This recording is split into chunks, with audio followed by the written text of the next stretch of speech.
Tadi biru Pak.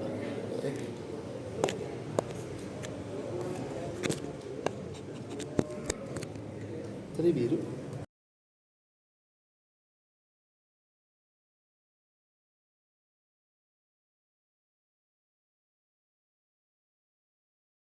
Oh ya harusnya itu. Ada tisu nggak ya? Oh tisu. Assalamualaikum. Alhamdulillah. Sehat. Pak Bois. Sehat.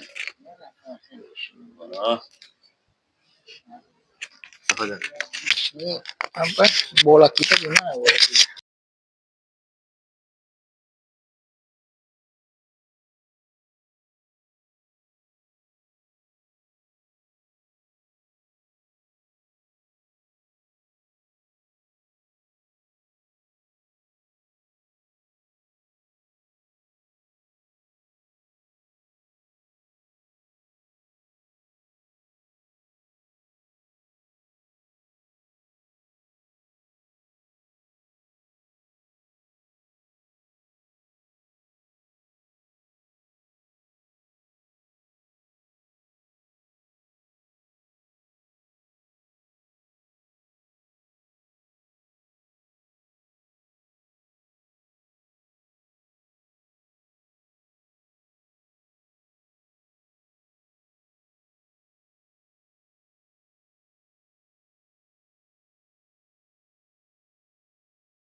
Padahal dia program kerja dia adalah anti rokok.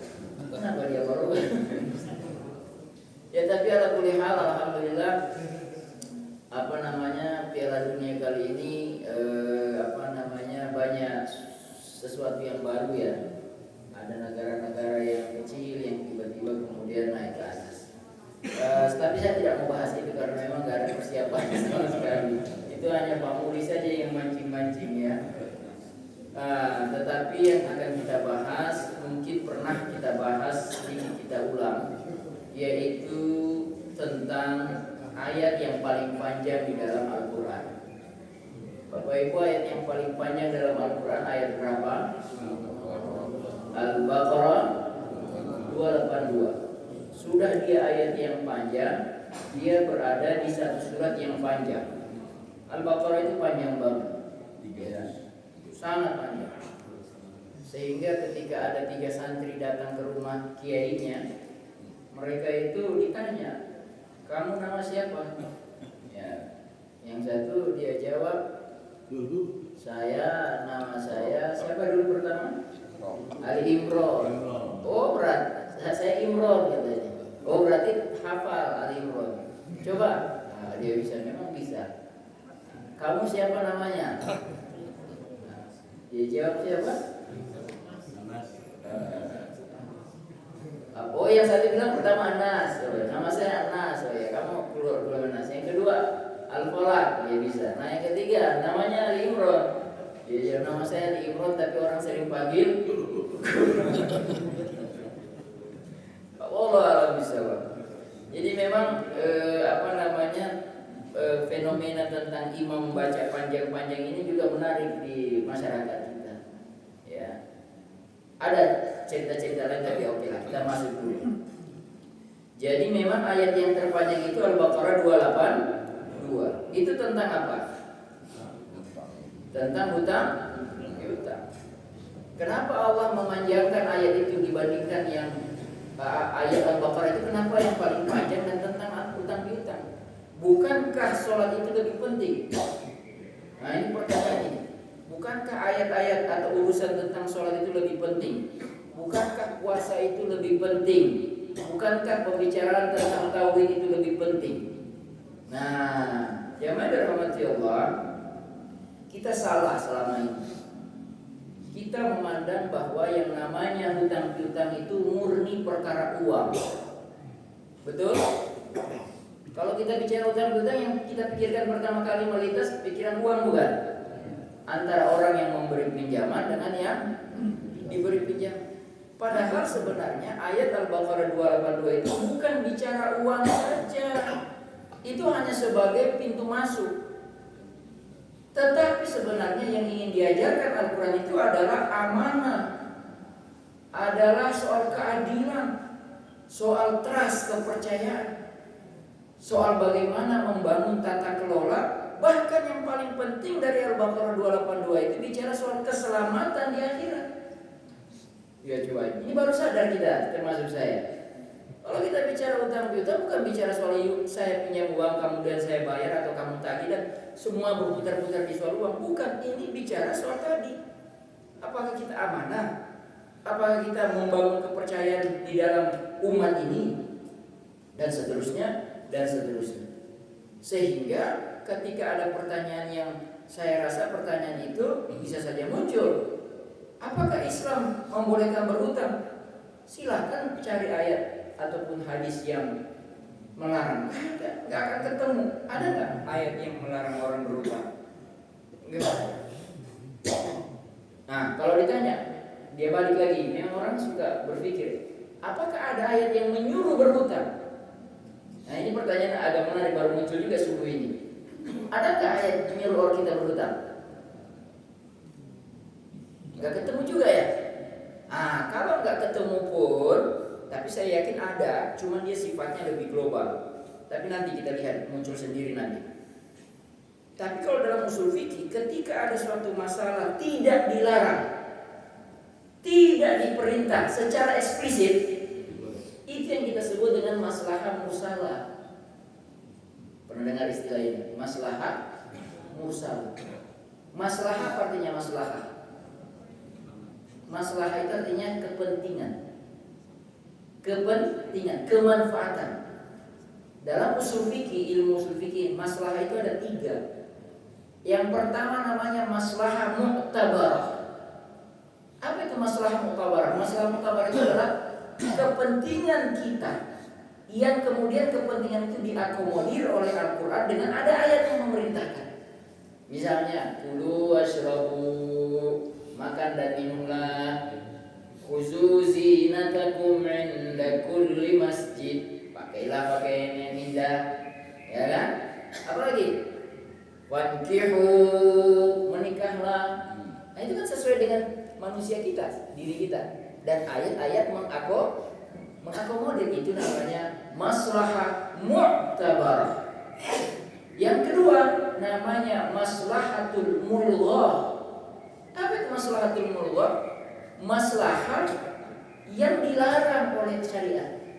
Walaupun kemungkinan kalau kita berpikir secara manusiawi ada apa? Ada manfaat. Misalnya khamar. Khamar itu ada manfaatnya enggak? Secara manusiawi ada, Pak? Bagi orang-orang barat, khamar itu sebagai penghangat ketika musim dingin. Kalau lagi masalah, pelarian. Kalau lagi jumpa teman-teman kumpul-kumpul, itu yang mereka minum, ya kan, sebagai sudah biasa. Jadi ada manfaat-manfaat yang dalam ukuran manusia. Tapi Al-Quran syariat data mengatakan jangan, yaitu ayat yang bicara soal gimana bunyi ayat itu? Innamal khamru wal maisiru wal ansabu wal azlamu rijzum min amali syaitan. Jadi Al-Quran datang kemudian melarang yang kamu kira itu maslahat, syariat datang nggak boleh. Itu namanya apa? Maslahat mulghah. Maslahat mulghah. Yang ketiga, terjepit. Tidak syariat larang, tidak syariat perintah, tidak juga syariat larang. Ini namanya mursalah. Dibiarkan kepada kita untuk memutuskan mana yang bermanfaat. Nah, mursalah. Nah, tadi ya waktu pertanyaan awal, apakah ada perintah berhutang dalam Al-Quran? Secara eksplisit nggak ada. Apakah ada larangan untuk berhutang? Secara eksplisit juga tidak ada. Berarti ini ditinggalkan untuk kita. Berarti kalau ditinggalkan kepada kita, kemungkinan besar, namanya masalah mursal itu, setahu saya pelajari selama ini, kemungkinan besar kalau dia masuk kategori masalah mursal, kemungkinan melakukannya boleh. Itu salah satu catatan yang saya dapat, saya renung-renungkan. Kalau dia masalah mursal pasti boleh. Tapi poin kedua, kalau dia kategori masalah mursal, kalaupun dia boleh, pasti dia dibatasi. Pasti dia punya ruang lingkup, nggak bisa seenaknya. Nah, hutang piutang itu masuk, kalaupun kita mau sebut masuk maslahat mursal. Kalau belum ketemu ayat ataupun hadis yang memerintahkan. Ternyata hadisnya ada. Ada nggak hadis yang Nabi bilang boleh kalian berhutang? Ada nggak? Nggak ada kalau kalimat begitu. Itu namanya hadisul qauliyah, hadis yang berbasis kata-kata. Tapi kan hadis bukan cuma qauliyah. Ada yang namanya hadisul fi'liyah, hadis yang berbasis perbuatan. Nah, nanti yang ketiga namanya hadis qauliyah, fi'liyah, taqririyah. Hadis yang Nabi nggak ngomong, Nabi juga sendiri tidak melakukan, tapi ketika dilakukan oleh sahabat, Nabi mengiyakan. Contohnya apa? Pinjam baju berapa? Bukan. Yang ini yang takririyah dulu nih. Kalau itu fi'liyah, Nabi nggak pernah melakukan, Nabi nggak pernah omong-omong. Tapi ketika dilakukan oleh sahabat, Nabi nggak ada masalah. Contohnya apa? Bilal bin Rabah itu melakukan yang namanya salah satu ibadah khasnya Bilal bin Rabah, sholat sunat wudu. Kan gak ada Nabi pernah nyuruh kita sholat sunat wudu ya. Ada nggak Nabi secara khusus mengerjakan sholat sunat wudu? Ada nggak? Tapi ketika cerita itu datang, ya, ketika Nabi Mi'raj kemudian mendengar suara terompah itu ya sendal kayu itu, ya, kayak gini ya, terbakia kalau orang sendiri. Itu suara apa, wahai Jibril? Itu suara terompahnya sahabat Bilal bin Rabah. Wah, masya Allah. Dan ketika beliau turun ke dunia balik lagi, ceritain. Ternyata apa? Kebiasaannya siapa? Bilal itu melaksanakan sholat 2 rakaat setiap selesai wudu dan menjaga wudu. Nabi nggak pernah ngomong, Nabi nggak pernah mengawali, tapi yang melakukan pertama kali siapa? Bilal bin Rabah. Dan Nabi bilang itu good. Itu namanya hadisul taqririyah, berasal dari kata qoror. Qoror itu kan kalau bahasa Indonesianya keputusan, SK. Qoror, takrir. Nah, Kita dari tiga itu mana untuk pembicaraan kita pagi ini? Fi'liyah, hadisul fi'liyah, perbuatan Nabi. Nabi kita pernah meminjam kepada siapa? Kepada Yahudi, membeli makanan. Nah, ini dia yang harus kita luruskan. Bukan minjam duit, bukan menggadaikan, tetapi membeli. Kalau lihat hadisnya itu, Nabi bukan minjam. Nabi membeli makanan dari seorang Yahudi secara pembayaran yang ditangguhkan. Beda nggak antara minjam biasa dengan beli? Beda. Perbedaannya satu. Kalau minjam uang, berarti yang kita dapat duit. Dan kalau kita dapat duit, peruntukannya bisa kemana-mana, betul ya? Tapi kalau kita membeli sesuatu, sudah ada kata sesuatu, berarti sesuatu itu sudah akan spesifik. Kita pengen butuh barang itu. Masalahnya kita nggak punya uang. Nah, nanti turunannya adalah butuh barang itu. Nah, barang itu kita klasifikasi dalam ilmu muamalah. Kebutuhan kita itu terklasifikasi. Ada yang pertama paling tinggi kebutuhan darurat, turun di bawahnya namanya hajiat, turun di bawahnya tahsiniat. Kalau bahasa ekonomi, primer, sekunder, tersier. Nah, maka disitulah nanti kita menilai diri kita waktu butuh terhadap sebuah barang. Apakah barang yang saya butuhkan ini atas, tengah, bawah? Itu yang saya bilang. Maslahah mursalah dibolehkan, tapi mulai nanti ketika mau dipraktekkan dibuat ruang lingkupnya. Nah, balik lagi kepada hadis tadi. Dalam Sahih Al-Bukhari diriwayatkan bahwa Rasulullah SAW membeli makanan dari seorang Yahudi secara pembayaran yang ditangguhkan. Ini sama dengan hadis lain, kata Nabi dalam hadis lain. Nah, kalau ini qauliyah, kalau tadi fi'liyah, ini qauliyah. Nabi pernah mengatakan salasa, ada 3 macam fihinna barakah, yang kalau ketiga ini dilakukan, ketiga aktivitas ini mendatangkan keberkahan. Yang pertama itu kalau saya nggak salah ingat, ya Allah masya Allah, oke saya tak usah sebut ya, tapi yang saya ingat yang poin satu aja, yaitu apa?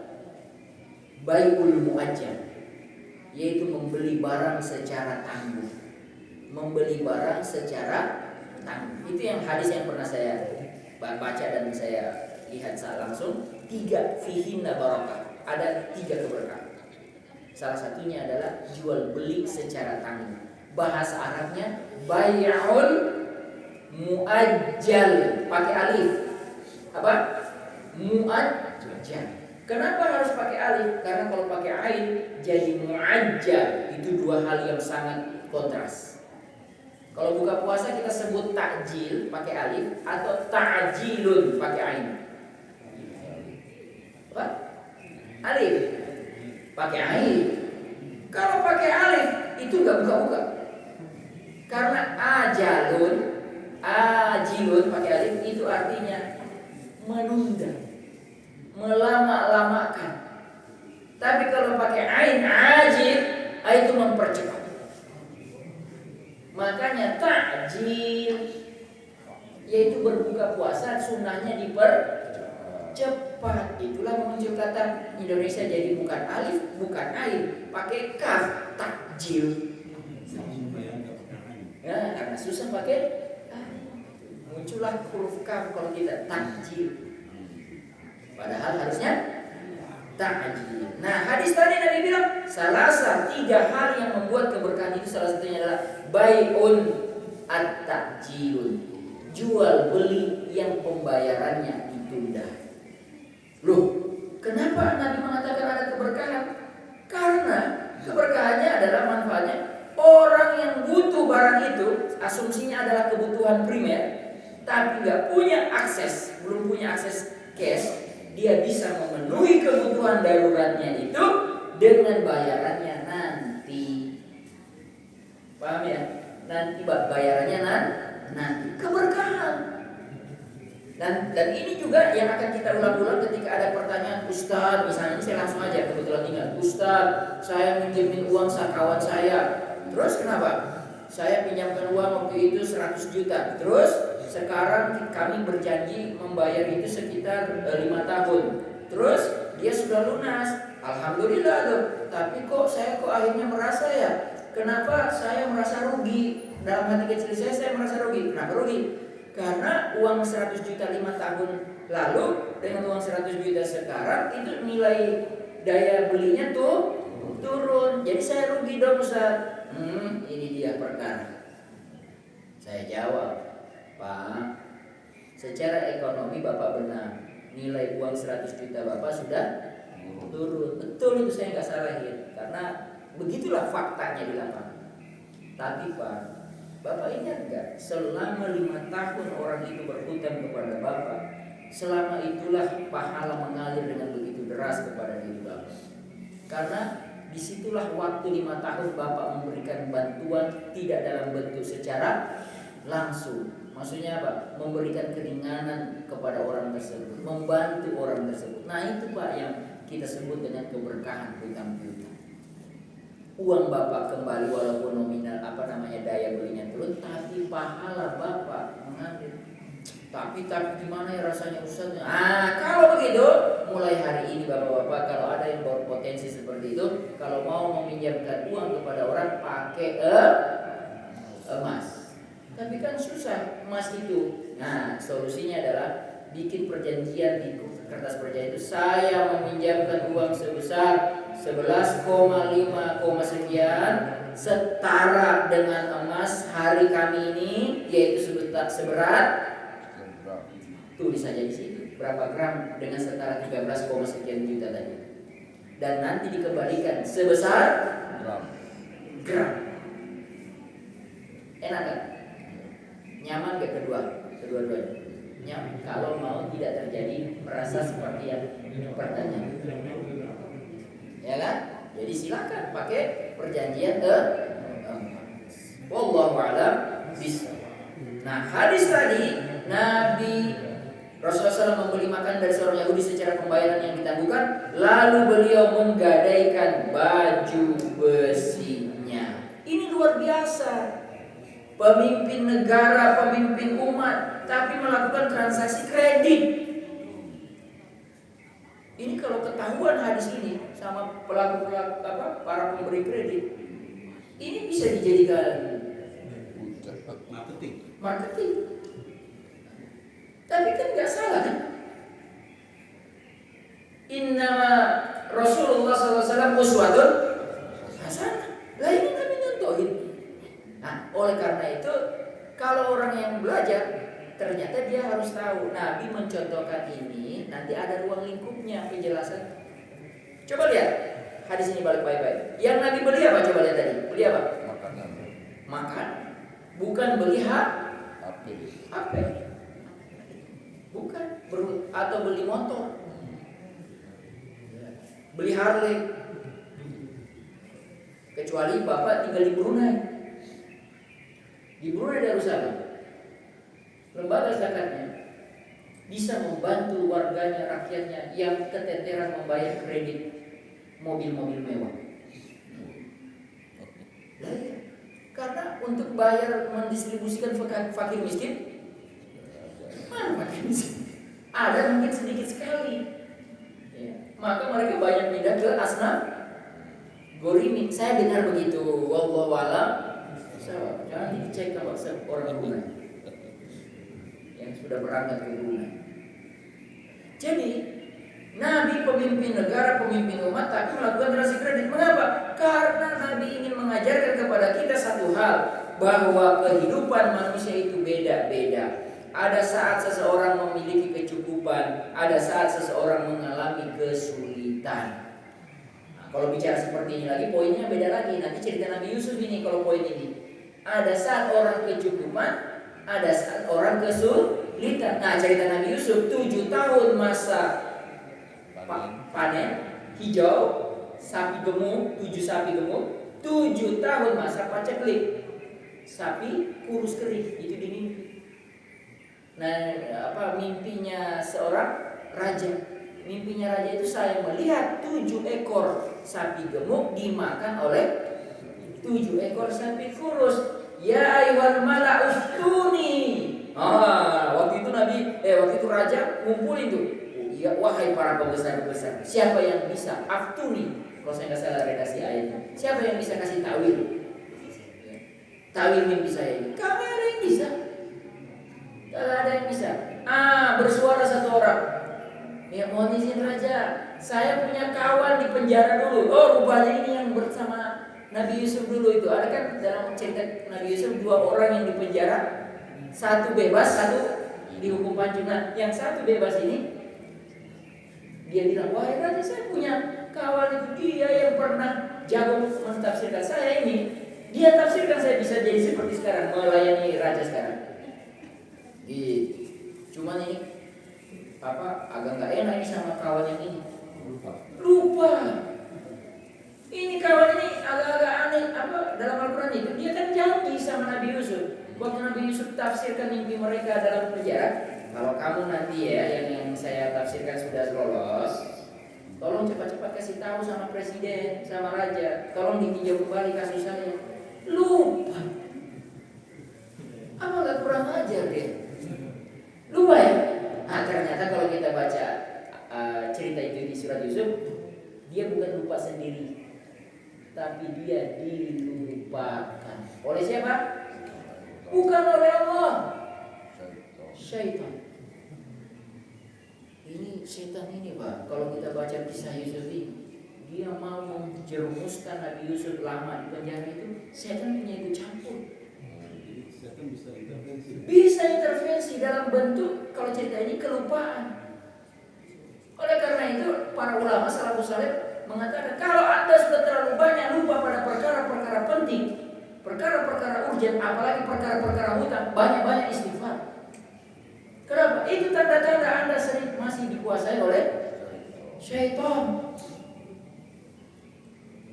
Saya rasa salafus saleh hidup di zaman dulu, mereka tidak tahu ada penyakit sekarang yang lebih parah dari sekedar lupa. Apa itu? Kalau ditagih lebih marah daripada yang menagih. Itu kalau salafus saleh hidup hari ini, mereka akan pakai juga menyampaikan, jangan kalian begitu. Ini kan lebih parah hari ini, bukan cuma lupa ya enggak? Kita itu bukan cuma lupa kalau ada hutang, bukan cuma lupa bayar. Kalau ditagih lebih garang. Itu penyakit juga itu. Itu setan semua. Setan yang membuat kita tidak punya planning, atau bahkan mohon maaf, setan itu bermain dari awal waktu kita mau berhutang itu. Dia membuat kita seolah-olah ini penting, ini darurat, dan ini tidak ada cara lain kecuali berhutang. Padahal mungkin masih bisa lewat cara lain. Makanya kita mengatakan ruang lingkup berhutang ini, ingat, ini adalah solusi paling akhir. Setelah seluruh energi dihabiskan, saya nggak mau berhutang dulu, saya mau berusaha beli cash. Saya kalau dibilang lebih baik cash, setuju. Karena memang berhutang itu nanti kita jelaskan akan membawa penderitaan kepada orang yang berhutang itu sendiri. Nah, saling menolong ini yang kita sebut dengan wa ta'awanu 'alal birri wat taqwa, ya, kemaslahatan, ya. Nah, Bapak Ibu yang dirahmati Allah, ada 2 orang, Pak Ahmad namanya, minjam uang 20 juta karena anaknya harus menjalani operasi. Yang satu lagi namanya Pak Budi, minjam 20 juta tapi karena ingin membeli handphone terbaru. Sama-sama minjam, sama-sama nominalnya 20 juta, tapi yang bikin beda apa? Peruntukannya, tujuannya. Kenapa ini jadi penting? Dalam Islam, Pak, tidak semua hanya dinilai akad. Nah, ini materi subtema juga tersendiri yang bagus. Dalam fikih muamalah Islam, tidak hanya memandang yang penting terpenuhi akad, tapi juga memandang untuk apa akad itu terjadi. Saya kasih contoh. Mungkin pernah saya sampaikan. Contoh aja, karena contoh ini gelas, jadi saya harus minum dulu. Namanya bai'ul inah. Udah pernah ya? Belum. Bapak ini namanya Fulan A yang sebelah kiri ini. Itu lagi butuh duit darurat. Oke? Padahal darurat, butuh duit. Udah minjam kemana-mana, gak ada yang ngasih. Nah ini, kalau ada orang kesulitan minjem, padahal kebutuhannya sangat penting dan tidak ada yang minjemin, itu tanda masyarakat kita sudah kehilangan wa ta'awanu 'alal birri wat taqwa. Kita sudah tidak punya modal sosial itu. Nanti ada yang membela diri, kita nggak tahu dia butuhnya seperti apa. Nah, berarti ada masalah soal komunikasi. Kita nggak tahu kebutuhan tetangga kita. Kita nggak tahu tetangga kita udah sekarat di samping rumah kita. Makanya Nabi hadis Nabi itu siapa? Apa itu hadis Nabi itu? Siapa yang kenyang sementara tetangganya lapar? Nah, itu kan bentuk modal sosial. Belum lagi kalau ditanya tetangga yang mana? Yang dimaksud 40. Coba bayangkan. Coba lihat mas Islam itu. Dia ingin bikin masyarakat yang kuat. Dia ingin bikin masyarakat yang solid, bukan masyarakat yang hanya sendiri-sendiri. Oke. Jadi dia ini butuh duit, udah minjem kemana-mana nggak dapat. Akhirnya dia punya HP. Dia pusing, dia bilang sama kawan yang ini, saya jual HP saya 1 juta. Oke, pertanyaan saya ini, tolong dijawab supaya analisis. Waktu dia jual HP ini ke sini, itu cash apa kredit? Cash, karena dia butuh duit, maka uang pindah ke sini. Jadi sekarang di tangannya apa? Ada uang 1 juta, HP-nya udah nggak ada. Sementara dia mau kerja butuh HP. Dan orang Fulan yang ini juga sebenarnya punya HP di sini. Maka sebenarnya dari awal dia bilang, kamu beli HP saya cash, ini uang 1 juta, tapi cepat-cepat jual ke saya lagi karena saya butuh HP itu. Nah, dia bilang setuju. Saya jual ngapain HP kamu? Saya punya HP lebih bagus. Jual lagi ini HP, ke sini. Pertanyaannya, waktu dia jual yang kedua ini kan jual beli kedua. Tadi jual beli pertama, ini jual beli kedua. Pertanyaannya, waktu jual beli kedua ini cash apa kredit? Jangan cash dong. Kalau cash ini balik lagi ke sini. Kalau begini terus ini bolak-balik begini. Ya enggak? Itu namanya enggak ada kerjaan. 2 orang ini enggak ada kerjaan, begini-begini aja dia. Berarti bukan cash dong, kredit. Si Fulan ini yang HP tadi ngejualin kembali ke sini, tapi kredit. Pertanyaan kedua, waktu yang tadi cash 1 juta, HP pertama, jual beli pertama 1 juta, sekarang jual beli kedua, kira-kira harganya berapa? Di bawah 1 juta atau di atas 1 juta? Pasti di atas 1 juta. Kalau di bawah 1 juta, rugi yang mana? Yang ini. Ini rugi, pasti di atas 1 juta karena dia pengen untung. Berapa kira-kira? 1.200.000. Oke. Sekarang selesai, jual beli sudah selesai. Ada 2 jual beli dalam 1 kali transaksi. Jual beli pertama, jual beli kedua. Sekarang sudah selesai, ini sudah pulang ke rumahnya, ini sudah pulang ke rumahnya. HP tetap ada di tangannya. Tangan kanannya pegang HP, tangan kirinya pegang uang 1 juta, tapi dalam dirinya punya hutang berapa? 1.200.000. Sah nggak jual beli ini? Kalau dilihat secara rukun, apa yang nggak sah? Sah. Penjual ada, ini penjual. Pembeli ada. Barang yang diperjualbelikan ada. Uang harga jelas. Cuma terbagi 2. Jual beli pertama cash, jual beli kedua kredit. Semua unsur fikih, semua unsur rukun terpenuhi. Tapi ini dilarang oleh ulama. Oleh MUI melarang dari awal malah. Sebaliknya negara Malaysia membolehkan akad ini waktu awal-awal. Kesini katanya udah ditutup. Tapi MUI kita dari awal melarang Indonesia. Pertanyaannya kenapa dilarang kira-kira? Ayo. Ada asumsi ini sebenarnya cuma hela.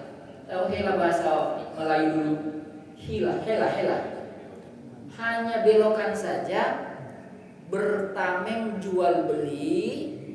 Tetapi yang terjadi sebenarnya ini seolah-olah si Fulan ini minjemin uang 1 juta dan harus ngembaliin 1.200.000. Kemungkinan itu ada kan? Ini yang disebut dengan motivasi di balik akad. Dalam Islam tidak hanya dilihat dari akadnya saja, itu yang saya mau sampaikan, tetapi dilihat apa di balik motivasi Anda.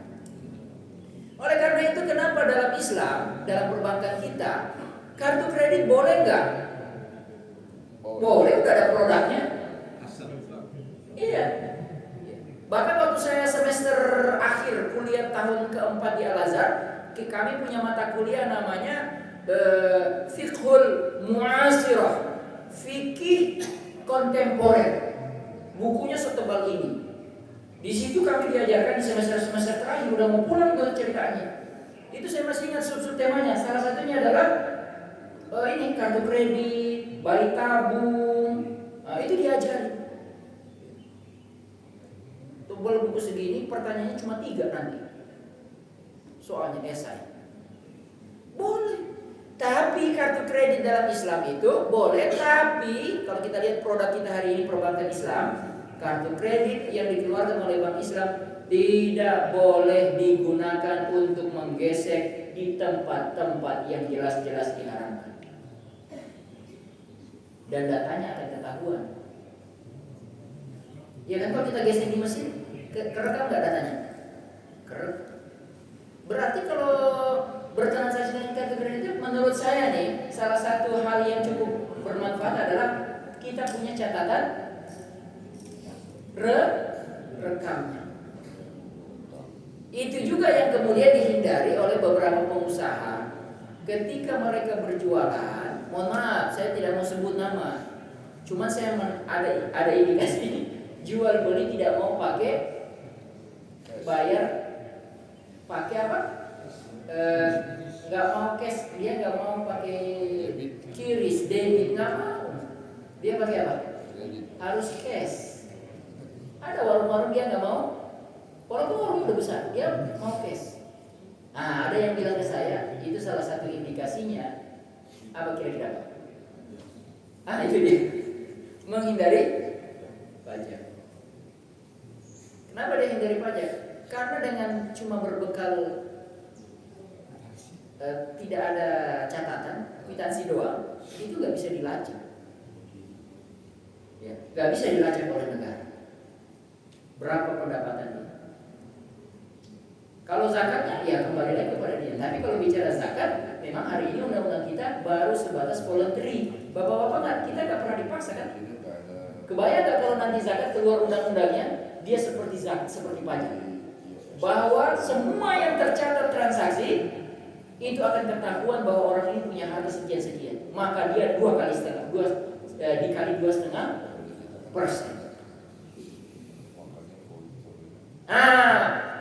Hikmah dari pencatatan itu ternyata kalau kita lihat Al-Baqarah, balik lagi kepada ayat kita Al-Baqarah 282, Bu. Al-Baqarah 282 itu ternyata jangan dimaknai sebagai ayat utang piutang saja, tetapi di dalamnya ada ayat tentang pencatatan. Nah, ternyata pencatatan itu penting. Dia berefek sampai kepada negara bisa tahu persis berapa perusahaan yang harusnya ngebayar pajak kepada negara. Kebanyakan perusahaan yang kena tangkap itu adalah permainan di belakang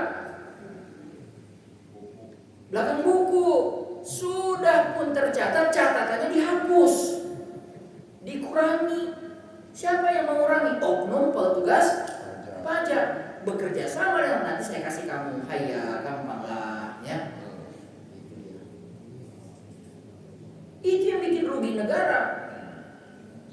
Ya. Harusnya bayar pajak sekian ratus miliar, cuma setengahnya. Bapak jangan bilang ya pajak kita dimanfaatkan nggak benar. Itu kan urusan cerita diskusi yang lain. Soal pengawasan terhadap sumber yang masuk. Ya sama dengan kita rumah tangga. Coba Bapak Ibu, rumah tangga kita, kalau kita sebagai suami ngasih uang kepada ibu, terus ternyata di akhir bulan sebelum gaji lagi datang sudah habis. Terus setelah kita periksa, kita marah sama istri kita. Kenapa kamu ini boros sekali? Apakah gara-gara kesalahan boros pertama kali, kedua kali itu, kemudian selanjutnya kita nggak pernah ngasih lagi sama istri? Ya nggak bisa. Institusi rumah tangga terus berjalan. Karena kalau kita juga yang pegang uang, kita kerepotan. Karena kita nggak tahu kak beli sayurnya kapan, berapa. Kita ini kan cuma tahu kerja. Habis itu kita kasih duit sama istri. Silakan kamu pakai, silakan dimanfaatkan untuk kebutuhan rumah tangga.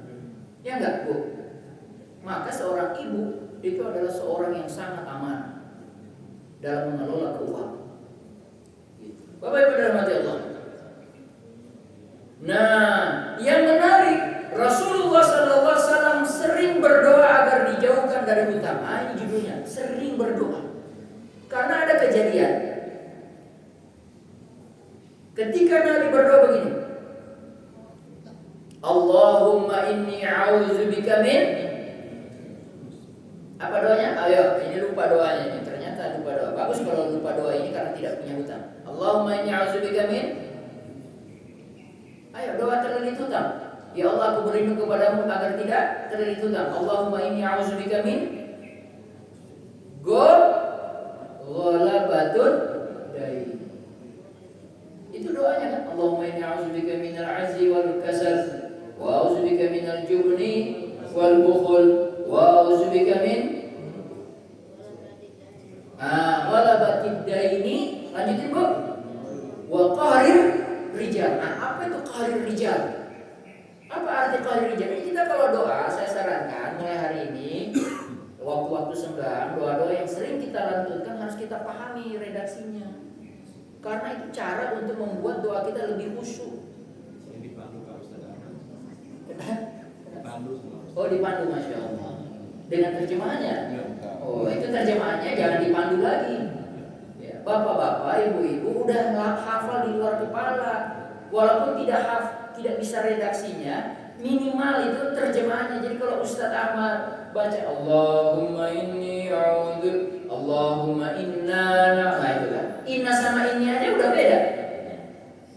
Kebayang gak kalau ada imam, dia doa mimpin, Allahumma inni a'udzubika minal hammi wal hazan, wa a'udzubika amin, wa a'udzubika minal 'ajzi wal kasal, wa a'udzubika minal jubni wal bukhul. Itu imamnya doa untuk dirinya sendiri. Terus bapak-bapak yang aminin. Yang lunas hutang siapa? Hutang imamnya. Hutang bapak nggak lunas. Ingetin, Pak Imam, kalau doa-doa lah dengan kami juga. Terus gimana? Ya ganti, jangan ini. Ganti imamnya atau ganti doanya? Ganti doanya. Inna, Allahumma inna na'udzubika. Jadi saya itu kalau disuruh mimpin doa harus kita buat jadi ya. Memang ada redaksi-redaksi doa yang memang kalau dibaca riwayat teksnya ini ya kan, karena Nabi doa sendiri. Tapi ketika kita memimpin doa, kita rubah sendiri jadi inna. Rabbana, apa doa misalnya? Doanya Nabi Ibrahim. Rabbi ja'alni muqimas salati. Kan itu untuk Rabbi ja'alni. Tapi kalau kita mimpin, Rabbi ij'alna, jadikan kami. Kan gitu. Atau doa yang bagus ini yang saya praktikkan sekarang. Doanya Nabi Musa. Nah ini harus banyak perbedaan doa-doa Nabi. Doa Nabi Musa apa? Pendek. Tapi pendek-pendek itu banyak yang amalin. Rabbi inni lima anzaltu ilayya min khairin faqir. Itu doa Nabi Musa ketika lagi duduk di bawah pohon habis kabur dari Mesir, terusir di Madian, duduk di Madian di bawah pohon. Rabbi inni lima anzaltu ilayya min khairin faqir. Ya Allah, apa yang Engkau berikan kepadaku sesungguhnya akulah orang-orang yang fakir. Aku teramat fakir terhadap itu. Maksudnya mengeluh kepada Allah. Tapi doa yang pendek itu, gara-gara doa yang pendek itu diijabah oleh Allah, langsung dapat istri, bukan dapat istri, dapat kerja, dapat istri, dapat anak, ya enggak? Ya ada anaknya Nabi Musa ada. Ada. Kemudian dapat apa? Wahyu. Langsung. Cuma dengan doa seperti itu. Nah, ketika saya mimpin doa kalau lagi sholat bersama keluarga, dan Rabbi inna lima anzalta ilaina min khairin faqir. Ibu bapak yang dirahmati Allah, Nabi berdoa seperti itu. Nah, para sahabat bertanya, ya Rasulullah, mengapa engkau begitu sering berlindung dari hutang? Berarti ini isyarat Nabi kalau doa di beberapa kesempatan sering pakai suara. Makanya sahabat dengar Nabi doa itu. Nabi doa itu. Bertanyalah sahabat, ya Rasulullah, mengapa engkau begitu sering berlindung dari hutang? Apa jawaban Nabi? Karena apabila seseorang berhutang, ia cenderung berbicara. Kalau dia bicara cenderung dusta, dan kalau dia berjanji cenderung ingkar. Pernah gak dapat orang, Pak Ibu, dulu jujur banget menurut kita, tapi pas kita berinteraksi hutang piutang berubah 180 derajat? Pernah? Mungkin pernah. Pada umumnya, mostly, aglobiah bahasanya. Pada umumnya orang bisa berubah. Itulah kenapa Umar bin Khattab pernah ngomong begini dalam konteks pembicaraan tentang menjadi saksi di pengadilan. Kata Umar bin Khattab, orang yang hanya bisa jadi saksi di pengadilan, maksudnya persaksiannya bisa dipakai, minimal ada 3 yang harus dia pernah lakukan, yang pernah dia lakukan terhadap orang yang dia berikan saksi. Misalnya Bapak kena kasus, Bapak panggil saya untuk meringankan kasus Bapak, saya jadi saksi Bapak, saksi ya, dipanggil namanya. Minimal saya ini, kata Umar, pernah melakukan 3 hal dengan Bapak. Saya cuma ingat 2, itu lupa terus saya, yang 1 itu lupa terus. 2 aja. 1, pernah melakukan safar bersama-sama. Selama 3 hari. Ya, saya nggak tahu itu 3 hari atau 1 hari cukup. Ya, safar yang penting pernah melakukan safar. Kenapa? Dia akan tahu karakter orang itu di perjalanan. Yang kedua, dia pernah melakukan transaksi keuangan. Apa hadisnya itu? Apa kalimatnya itu hutang piutang? Kenapa? Karena dengan transaksi keuangan, orang yang kita lihat itu bisa ketahuan beda banget. Jadi kalau kita mau nguji, mau tahu kualitas orang, silakan aja coba. Transaksi aja dengan dia, nominal-nominal yang kecil dulu. Kalau sudah kecil, nah, tapi masalahnya itu di situ juga. Kalau dengan nominal kecil bagus. Di perbankan itu terjadi. Mahasiswa saya skripsi bimbingan, dia meneliti orang-orang yang berhutang di periode yang agak panjang. Ternyata dia menemukan satu fakta. Ketika ada orang yang pertama kali pembiayaan atau minjem di bank, pembiayaan pertama itu lancar. Kenapa lancar? Karena waktu pembiayaan pertama orang bank itu datang dulu, analisis dulu, cek dulu, tanya kiri kanan. Karena apa? Takut nggak bisa bayar, maka dianalisis. Wow, lancar. Karena lancar oleh mata bank, pandangan bank, orang ini berhak dikasih. Yang kedua, dikasih lagi yang kedua, lancar. Belum masih surveinya mungkin agak berkurang, lewat telepon saja sekarang. Dikasih lagi yang ke-3, pas yang ke-10 sudah semua nggak dilakukan, sudah nggak survei, nggak di telepon. Karena apa? Lancar. Pas yang ke-10 hancur. Orang berubah. Itulah Nabi bilang, apabila seseorang berhutang, kalau dia bicara cenderung dusta, dan kalau dia berjanji cenderung mengingkari. Yang dikhawatirkan Nabi bukan uangnya, tapi efek moralnya. Orang yang awalnya jujur bisa menjadi pembohong.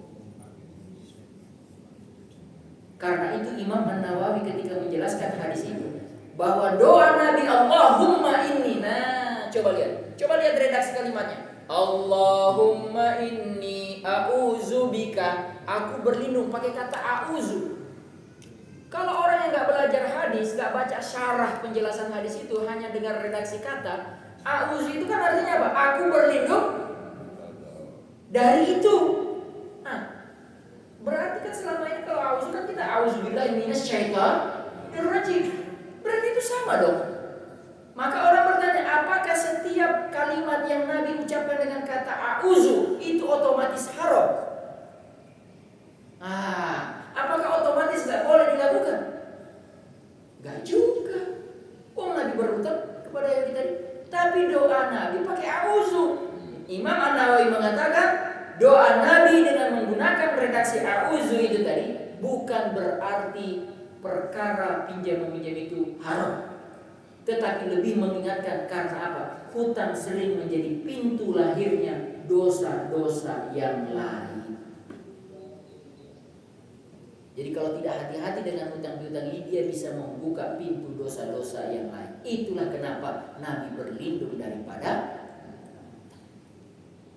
bukan hanya dosanya orang yang memberi hutang, dosa pemberi hutang bisa muncul. Apa? Kalau dia menagih dengan sudah, sekarang banyak baru terbukti kan, banyak kejadian orang membunuh orang lain hanya gara-gara apa?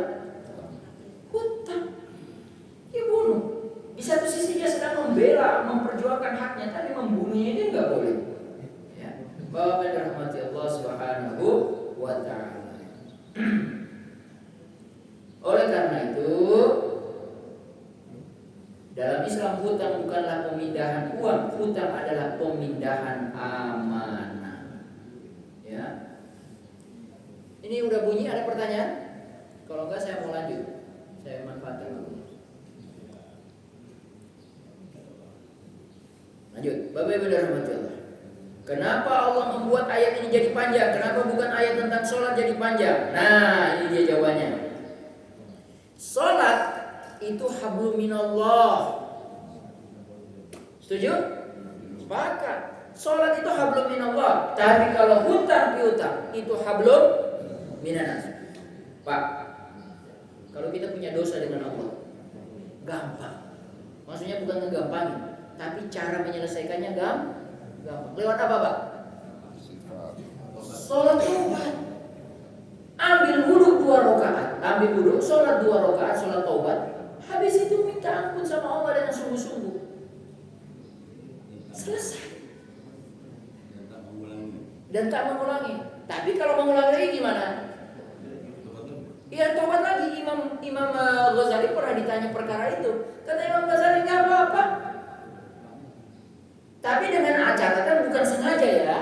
Tapi memang orang ini sudah berusaha bertobat, tapi qadarullah lingkungan belum siap, ada godaan dari eksternal gitu loh.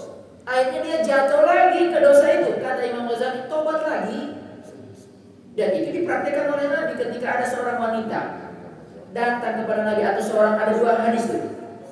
Sahabat itu datang kepada Nabi, itu mengaku berzina karena ditolak-tolak. Enggak, paling cuma peluk-peluk doang. Enggak, gua paling cuma sentuh-sentuhan biasa. Tapi kan sahabat ini keren. Enggak Nabi, berkali-kali dia datang, lebih dari 3 kali. Enggak Nabi, saya berzina. Kenapa Nabi nolak? Nah, ini kan pertanyaan kita. Kenapa Nabi menolak? Karena Nabi tahu dari awal konsekuensi hukumnya berat. Kalau zina rajam sampai mati. Betul nggak? Nabi SAW bilang, coba kamu cek lagi kamu punya keluh. Jangan-jangan dosamu hanya dosa kepada Allah. Kepada Allah yang kamu bisa minta ampun. Nabi khawatir ini, tapi karena dipaksa ya udah, akhirnya jadi. Nah itu nanti panjang penjelasannya. Kisah itu menunjukkan bahwa sholat itu kalau orang tidak sholat, saya tanya Bapak Ibu, kalau ada orang tidak sholat, efeknya 90% lari kemana? Diri sendiri. Betul. Itulah kenapa orang bilang, gak usah suruh saya sholat. Itu tanggung jawab saya. Betul ya? Iya. Tapi memang kita gak boleh nyuruh orang sholat Pak sebenarnya. Iya kan Pak? Ibu? Ya orang lagi sholat kok disuruh? Dia lagi sholat. Dia lagi sholat, tolong ambilkan itu. Gak boleh. Ini udah gak boleh Pak Mulis nyuruh orang sholat. Itu mengganggu Pak.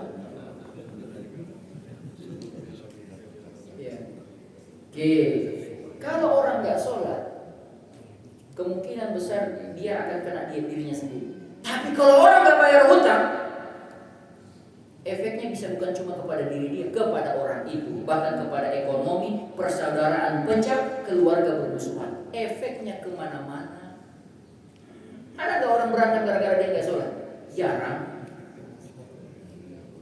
Tapi orang berantem karena hutang itu sering. Nah, oleh karena itu Bapak Ibu yang dirahmati Allah, ayat Al-Baqarah 282 itu dimulai dengan ya ayyuhalladzina amanu. Coba lihat. Hutang piutang itu urusan uang. Kenapa diawali dengan ya ayyuhalladzina amanu? Wahai orang-orang beriman, karena yang hanya bisa melakukan ini dengan benar. Nah, ini kita tutup dengan ini. Kalau masih ada waktu.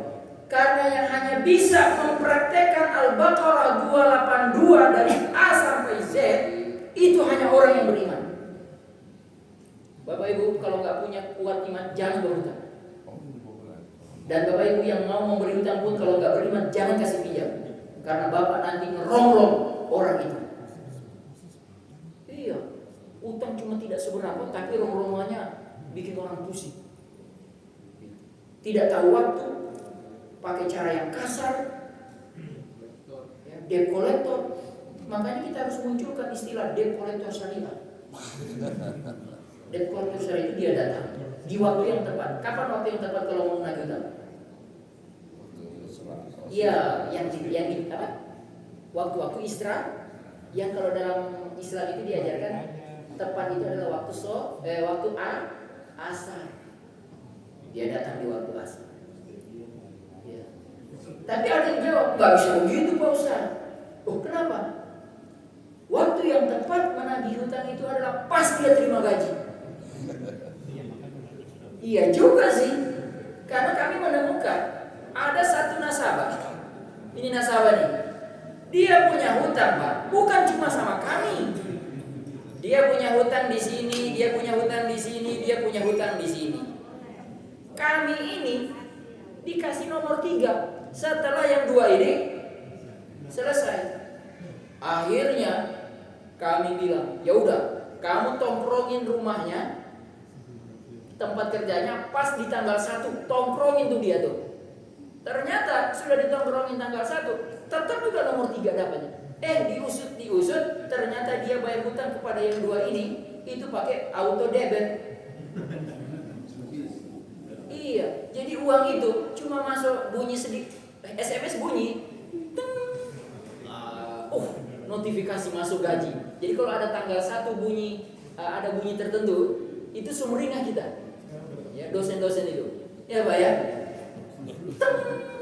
Ya, bunyi ada notifikasi SMS. Ya. Tapi habis itu bunyi, ternyata apa? Masuk sekali.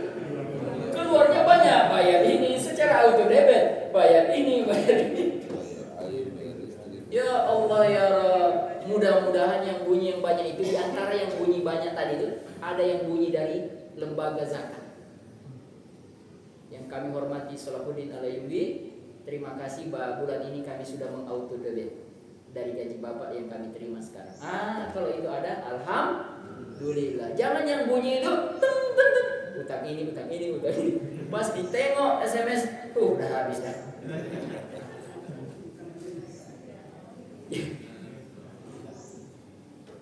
Ya ayyuhalladzina amanu, hai orang-orang beriman. Imam Fakhruddin Ar-Razi memberikan penjelasan. Beliau mengatakan Allah ingin mengingatkan bahwa transaksi hutang piutang atau ekonomi bukan sekedar hubungan bisnis, tapi itu adalah konsekuensi keimanan. Oleh karena itu, kalau memang kita beriman, maka cara kita menagih hutang harus mencerminkan iman. Kalau kita mengaku beriman, cara kita berhutang juga harus mencerminkan iman. Pas ditagih, wow, cuma segitu kok nagih. Nah, itu kalimat-kalimat gak orang beriman. Itu kalimat bukan orang beriman. Orang nagih ya kan? Anda dulu waktu datang, iya Pak, nanti saya bayar insya Allah. Pas kita menunaikan hak kita menagih, dia pakai kalimat cuma gitu doang kok ditagih, nilai segitu ditagih. Itu bukan kalimat orang beriman. Itu kalimat orang menghina, menyederhanakan, menyepelekan. Iya itu cuma sedikit, tapi itu harapan saya untuk bulan ini. Gitu loh, nggak beriman itu orang. Ya. Cara kita membayar utang juga harus cara beriman. Sudah datang ditagih, pakai kalimat tadi, tapi bayar juga. Tapi kalimatnya pertama kalimat udah bikin sakit hati, yang kedua cara bayarnya gimana? Dilempar. Nih, bayar, ambil. Udah pakai omongan kasar, dilempar pula uangnya di depan muka orang yang nagih. Orang yang nagih itu kan uang dia, itu hak dia. Nah itu orang-orang yang tidak beriman. Di Cina itu kan viral tuh di medsos. Tapi kejadiannya bukan utang, di pom bensin. Di pom bensin dia apa? Bayar, dia lempar, viral kan? Viral apa kejadian? Dihukum, tidak bisa lagi ngisi bensin di mana-mana. Ditandai. Itu Cina, bangsa yang kita sebut dengan bangsa yang tidak beriman. Tapi mereka kemudian sekarang sudah sampai level menghargai para petugas apa? Pom bensin. Kita nggak boleh. Kalau bayar dari mobil boleh nggak kira-kira? Masih boleh ya? Nah ini yang nggak boleh, ini contohnya gini. Mungkin perlu kita praktikkan juga. Kalau kita pakai motor yang jenis motor kita itu bukan yang harus turun, ya nggak Pak? Kita motor tidak tinggi. Nah, saya nggak tahu ukuran kesopanannya, tapi ada yang viral. Dia bilang bagus sekali itu orang. Dia motornya besar, motornya mahal, tapi pas mau isi pom bensin dia turun dulu, dia buka, dia sapa, dia izin. Dia nggak sombong. Nah ini etika, ya, mengutamakan etika. Masih ada waktu? Habis. Baik, wallahu a'lam bishawab. Ini masih berseri, masih lanjut ya? Nah, masih lanjut karena baru ya ayyuhalladzina amanu. Kan tadi ini awalnya saya datang subuh-subuh ini saya mau selesaikan ini satu ayat semua. Ternyata qadarullah baru ya ayyuhalladzina amanu. Masih banyak hikmah-hikmah iza tadayantum bidaini ila ajalin musamma faktubu. Terus nanti kita jelaskan bukan minggu depan, bulan depan. Dan mudah-mudahan saya bisa. Karena kemarin saya sudah izin ke Pak Ahmad, minggu saya nggak bisa. Saya ingin bawa anak-anak liburan. Saya bawa ke Anyer kemarin Sabtu. Sampai di sana udah berenang, nyari penginapan full semua. Kata orang, Bapak kenapa baru pesan sekarang? Ini udah full kalau begini. Karena tidak ada tempat nginap, saya pulang tadi malam. Habis sholat maghrib jamaah nyetir 4 jam. Sampai di rumah setengah 12 malam.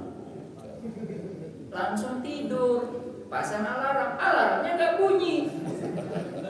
Tapi Allah yang bangunkan tadi. Allah bangunkan di mepet-mepet. Gelagapan saya nggak sampai sikat gigi. Yang kebayang mukanya Ustaz Ahmad. Langsung WA saya lihat, dia WA betul dia WA. Yassar Allah. Semoga Allah memudahkan engkau wahai Ustaz datang ke sini. Langsung ngacir pakai motor. Alhamdulillah sudah pas bunyi. Mudah-mudahan Allah berkahi pertemuan kita ini. Kita di pertemuan ini mudah-mudahan setelah kita bubar Allah hapuskan dosa-dosa kita. Allah bantu bayarkan hutang kita. Allah sehatkan yang lagi sakit di keluarga kita. Allah berikan kelapangan hati bagi hati yang lagi sempit. Allah berikan solusi bagi yang punya masalah. Yang lagi berantem sama pasangannya pulang dari sini langsung tersenyum lebar. Yang anak-anaknya lagi punya masalah urusannya mereka dimudahkan. Ala kullu hadin niyah wa kullu niyatin shalihah wa semua doa tadi kita tutup dengan sama-sama membaca Al-Fatihah. A'udzu billahi minasyaitonir rajim. Bismillahirrahmanirrahim. Alhamdulillahirabbil alamin arrahmanir rahim maliki yaumiddin iyyaka na'budu wa iyyaka nasta'in ihdinas siratal mustaqim siratal ladzina an'amta 'alaihim ghairil maghdubi 'alaihim waladdallin. Amin. Subhanallah. Alhamdulillah. Syukur la ilaha illa anta astaghfiruka wa atubu ilaik. Mohon dimaafkan. Assalamualaikum.